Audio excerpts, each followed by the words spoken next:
guys, I'll try to make this short and sweet. This video is on a grade GT gravel bike.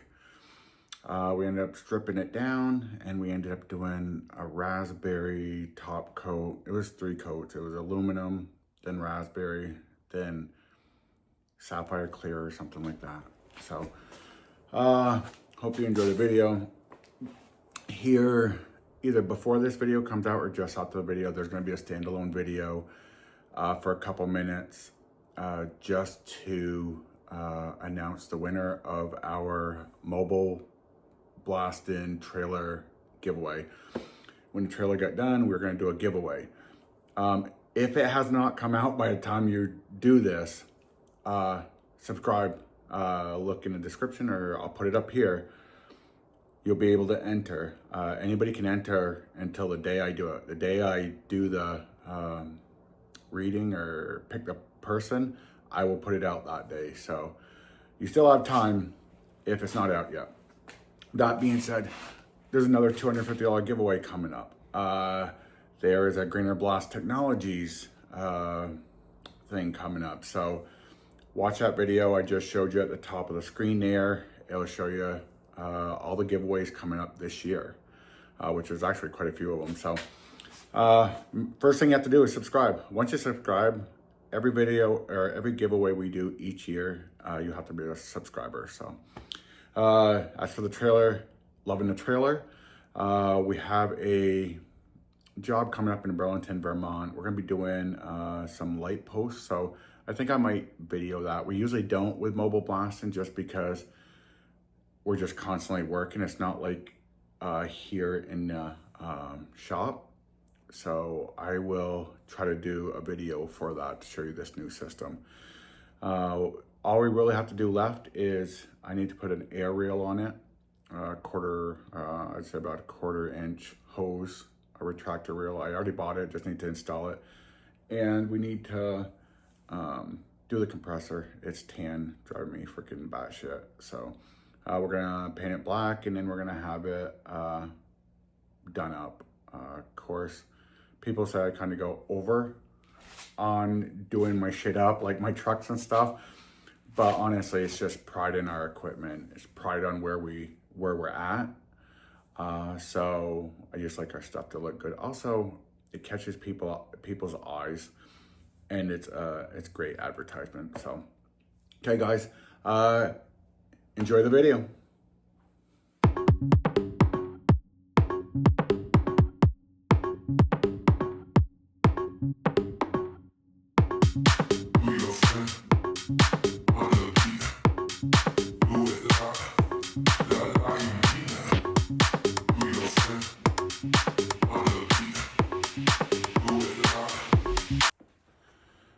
Okay guys, so we are working on bike frame today.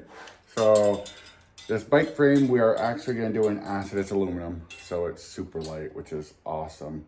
When you get into heavier ones like that one, they suck. Again, take weight into account when you're billing for these. Something like this is going to be cheaper than that, even though this I'm gonna chemically strip because it's a powder. That I believe is gonna be a paint just because of how old it is.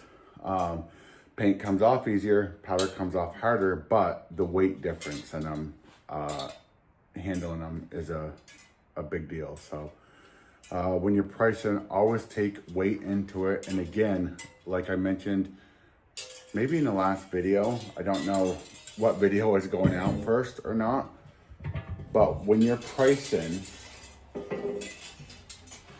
take into account if it's powder or paint. I always ask customer, powder or paint. Most of the time they say paint because they don't really know the difference between powder or paint. So I miss this sometimes, which I always try to do, is when they tell me if they say it's powder, I'm fine. I'll give them the price. And if they say it's paint, I always tell them, if it's paint, it's this price. If it's powder, it's going to be this price. So make sure to give them the difference, because the worst thing to do is tell them, okay, this project's going to be $300. And then you get into powder and find out it's powder, and it turns it into a $450 job, and the customer just is not happy with you. So let them know the difference. And once you find out it's powder, I still try to get a hold of the customer and say, hey, just heads up, this is powder on this. There's a few ways to tell. If you want to know those, just give me a message on Facebook Messenger and I'll go over that with you. But I'm sure in some of my other videos I've already showed it. So one of the easiest one is if you have a pop blaster, like Eastwood pop blaster like we have, or anything like that, paint, you go over it, just a swipe over paint and it just takes it off. With powder, you're sitting there, you know, to get a quarter spot, you're sitting there probably 30 seconds. So that's the easiest way to tell. Besides that, cross hatching is another way, and I know I've done that in a couple other videos. So okay, let me get this in the acid, and we actually have a couple jobs ahead of this one. I'm just getting this one. It's a rainy day, so we're gonna just put it in the acid and hope the acid is warm enough. It may not be, but we'll see. So I'm gonna put them in here. Yes, my shop is trash, or my garage is trash. My mother-in-law is opening a store next door, and they're doing construction, so all this stuff is hers, a couple of those. So we're gonna just put it in. Yes, you wanna have PPE, face masks, and all that stuff. Usually I hold my breath to put it in. When you take it out, I definitely have my chemical gear on. But you should probably do it both ways. Hopefully this fits. I have measured it and it's a little taller, but I'm hoping if I slant it to the side, it will all go under.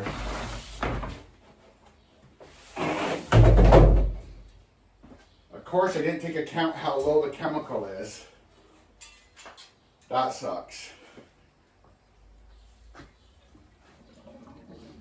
I hear it filling up the tubes.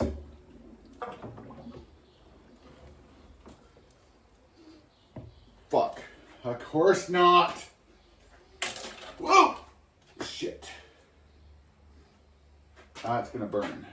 I'm gonna be touching that with gloves. Let me tell you. I am not touching that with my skin.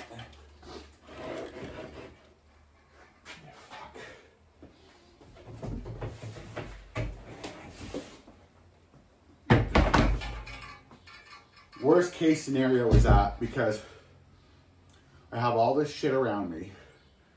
When I take that out, I've got to flip it. When I flip it, there's water in those tubes. Or not water, chemicals in those tubes that's gonna fucking get all over the place. So, fucking miserable right now. I don't fucking know. I definitely gotta fill it up. Even though that went to work, but I do have some acid to top this off. I'll do it on a nice warm day, but we'll leave it here for a half hour and we'll test it then. Hey guys, we're about to take the stuff out of the acid. PPE.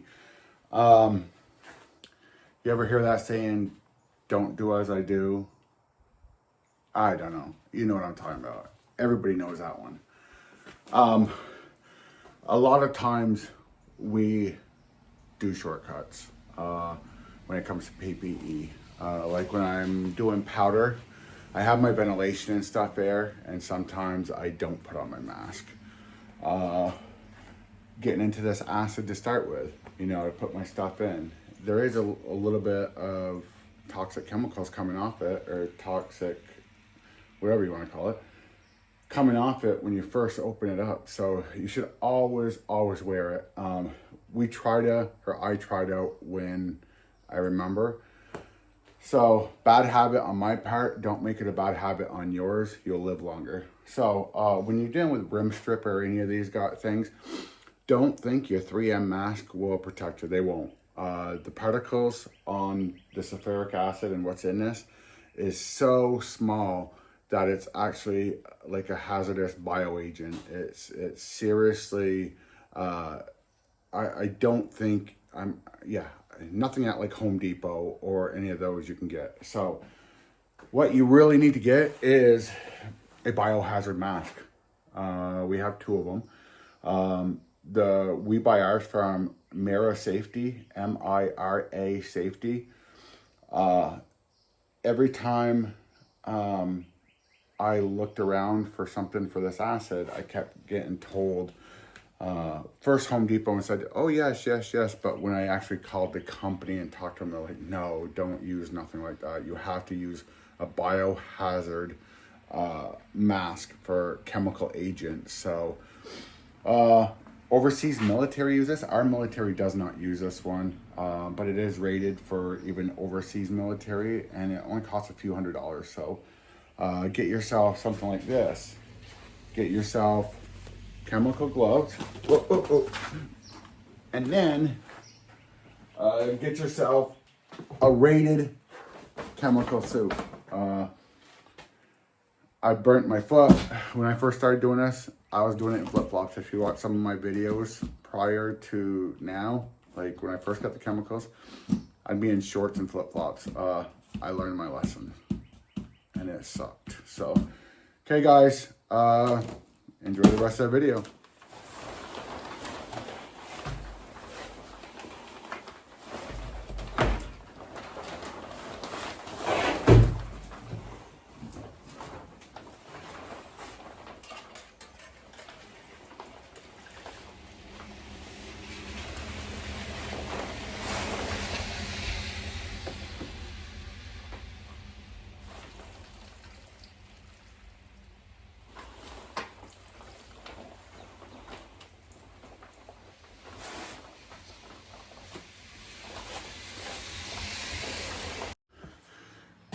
I apologize, guys. I had an alarm going off on my phone that I have some powder in the oven that's done, so it cut the video short. So we'll see when we take it out.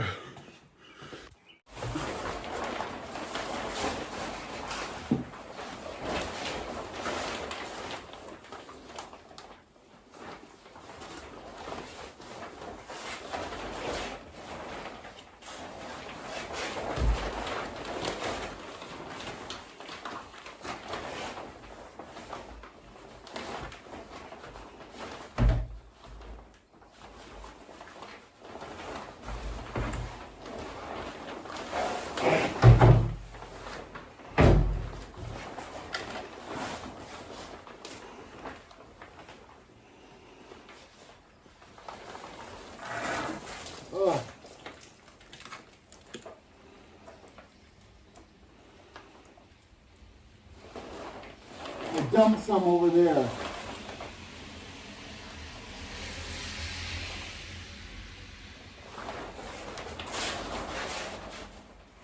Hey guys, so we're gonna outgas this. A lot of people out there say you don't have to outgas aluminum. All you have to do is outgas steel. That's wrong. Anything porous, anything that's been pre-painted, anything that's been even sandblasted. If you sandblast something, you open in the pores of that metal for contaminants to get into it, greases, oils and stuff. So rule of thumb, I always throw mine in 20-30 minutes a little above my cure temp, just so it's in there. Anything like cast should always be outgassed. Steel, wrought iron, anything like that, anything that's porous. Or anything like this just went through the chemical bath, so I'm gonna outgas it because of the chemicals. It's been exposed. So if you're not sure, the best rule of thumb is to outgas all your parts. It makes it easy. Okay. Because we're not powder coating this today, so I want to make sure to prep it. Saving parts the next day is never ideal because you're going to get contaminants, Furbies from the roof, dust, particles, all that. So if you do everything like I'm doing and then you leave it out all night, don't just think that you can automatically powder coat the next day. You want to blow it off. You want to wipe it down because there is going to be contaminants just because of contaminants in the air of your shop and everything. So. Okay, we'll outgas this and then we will probably be done for the night, and then the next step will be to do it tomorrow. Okay guys, we are doing the bike. So now, anywhere there's threads, we are going to put plugs. Just a note, so when you do your colors, once you put your first color on, you get out, and then you do your top coat. After you do your top coat, pull your plugs. If you don't, at the very end, after it cures, if you pull your plugs, there's going to be a little ring air. It's not a big deal because you can tighten down, but that does kind of make a weak spot there. So you want your top coat, clear coat, to flow over that edge. So just pull them at the point of when you've done your last coat.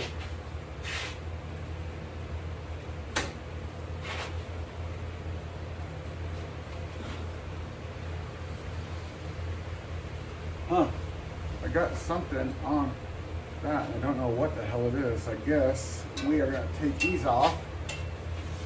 I did, since it took a while, I did use the after blast. It must have pooled on the very bottom, but we're gonna clean it off because I can't have anything sticky on this. So I'll end up having to redo the whole thing, degrease it. So I'll come back to the plugs in a bit. Degreasing is done. Now it's time for the plugs.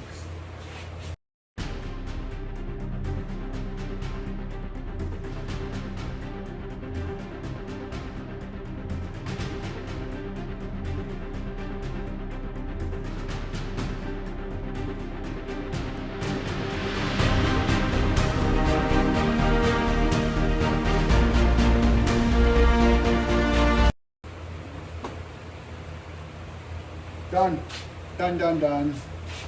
Everything's plugged. It needs to be plugged. So as soon as this other bike comes out, I'll start this one. We're doing 3 coats. We are doing the aluminum. We're doing the raspberry translucent, I think it's called. Heavenly raspberry. And then we're doing a chameleon sapphire over.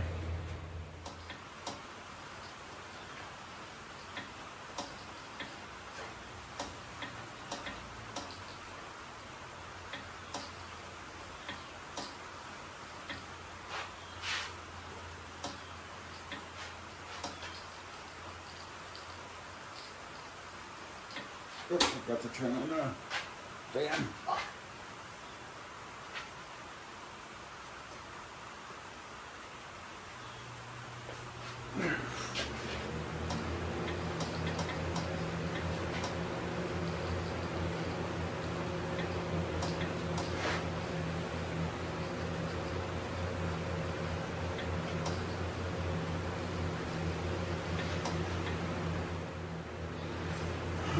Okay guys, that's hot. We're doing 2 other layers on this. So when you do it like this, a lot of people say put it in until flow out. I would not suggest that. I've talked to prismatic powders about it, because a lot of times you'll notice you're getting bleeding, like especially when you use reds and whites and things like that, bleed through.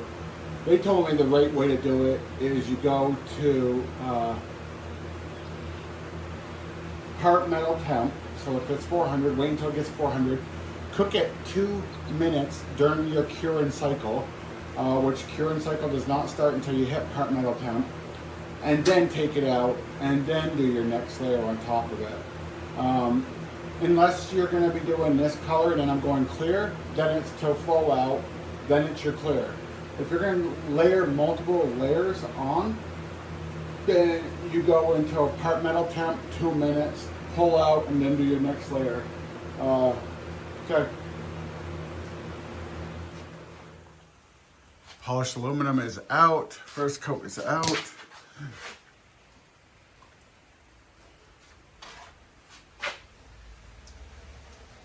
Looks good.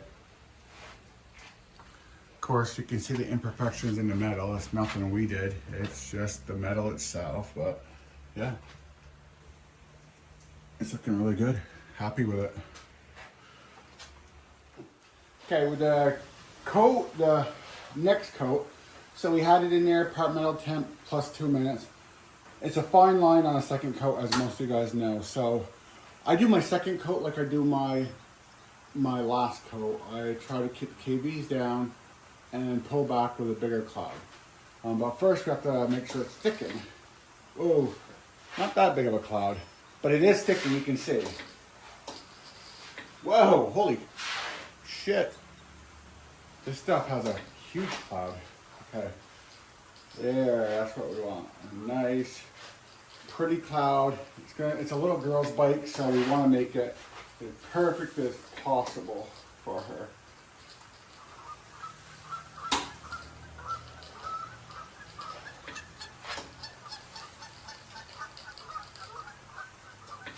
Oh, again, I forgot.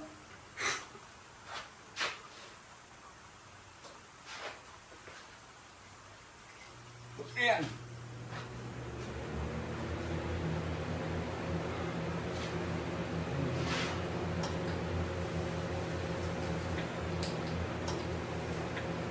I think I pushed too much out of my...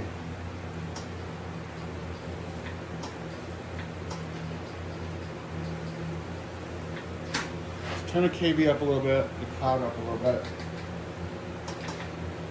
Okay, that's exactly what I needed.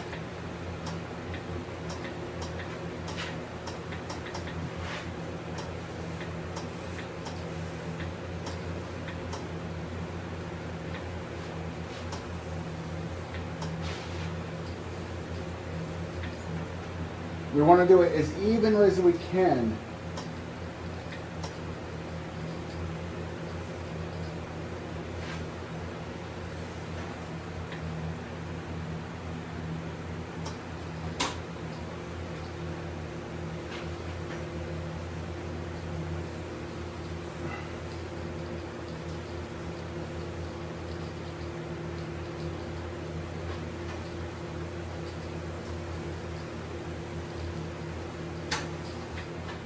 Okay, now I'm going to go through with the old light.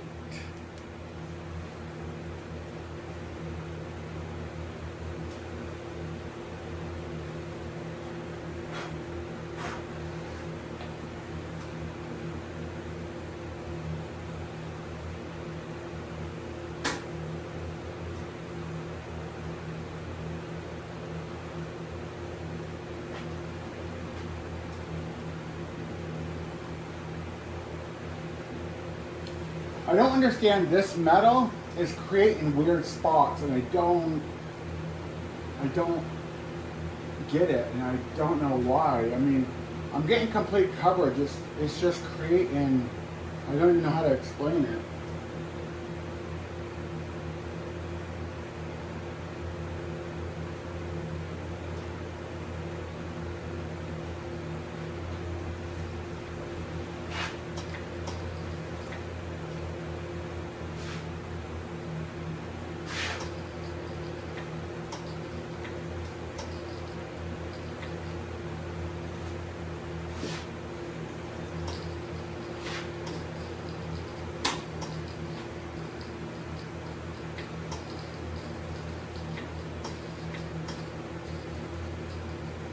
It's like speckles. I don't get it. Wonder how it'll turn out in the end. Worst case scenario, the customer doesn't like it, or it shows through in the end, and I'll just acid dip it and redo it. I have plenty of powder, but I guess I'll just leave it up to the customer. Hopefully it doesn't show. Hopefully it's just, I'm not used to using this translucent color, this raspberry. Maybe it's in the color itself and it's nothing, and I'm just seeing something that's normal.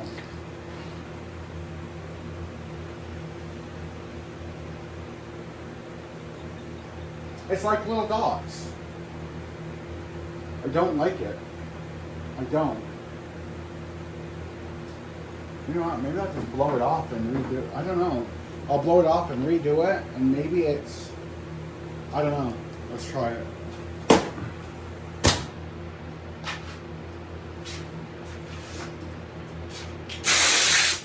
Maybe it's the powder.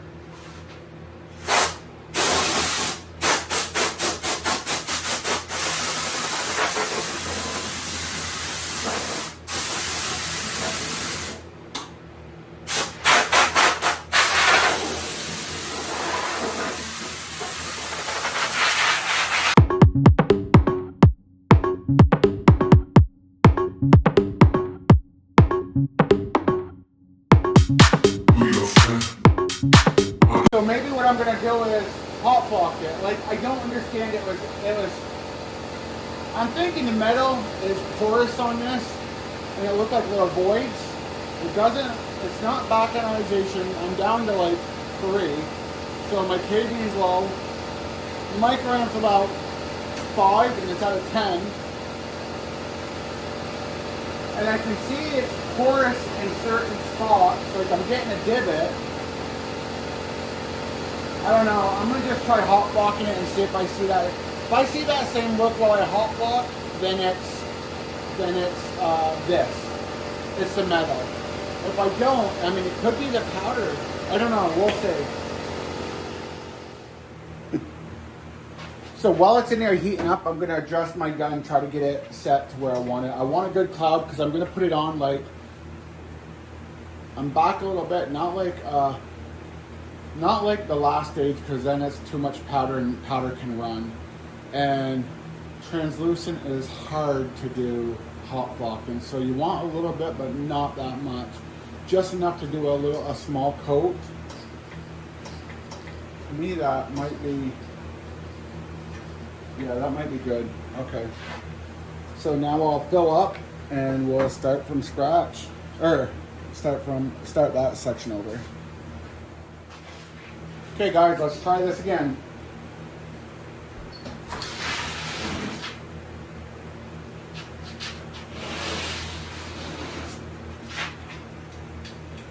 Sure. Okay.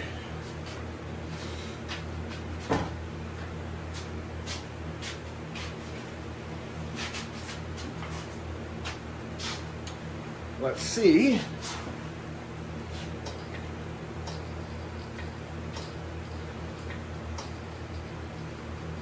Do it back here.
See what we got. I am not seeing them.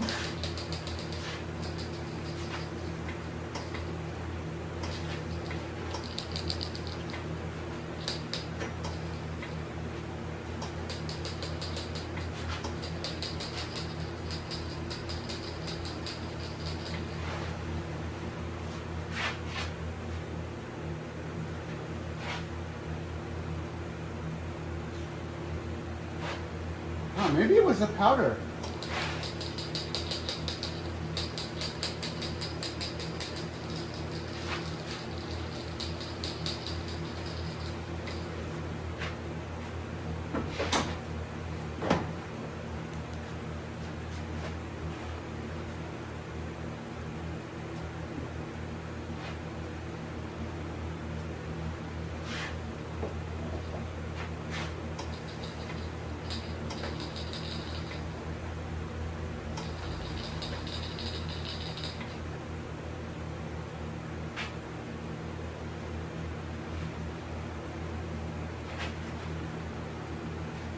Actually looking good. So yeah, I'm thinking that the powder, when it's going on dry, something with it. That was weird. Hopefully I remember for next time I use this powder. Okay, going back in, another flow out. This time it's flow out because we're using the third is our clear. So this one's gonna be, oh, check out the ducks. They come up for food.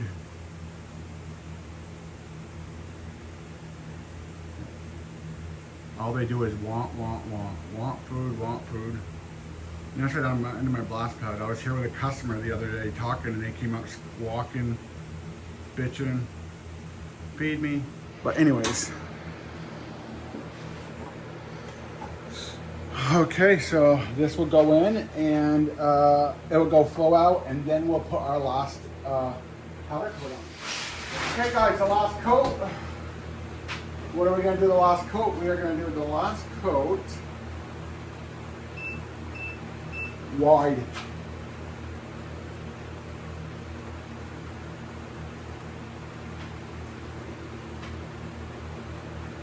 It's looking awesome. Those dots didn't show up that I was worried about. Okay, last coat. We turn it up and let it just fall. Make sure to do a big enough cloud.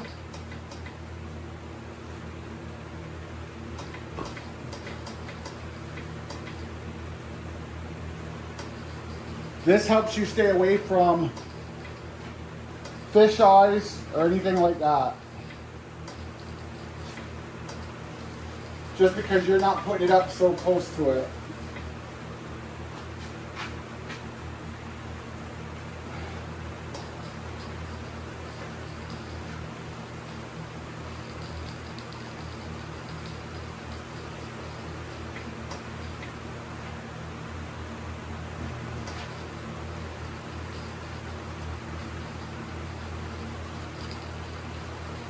There, she's done. Now, like we were talking about before, take these out at this time.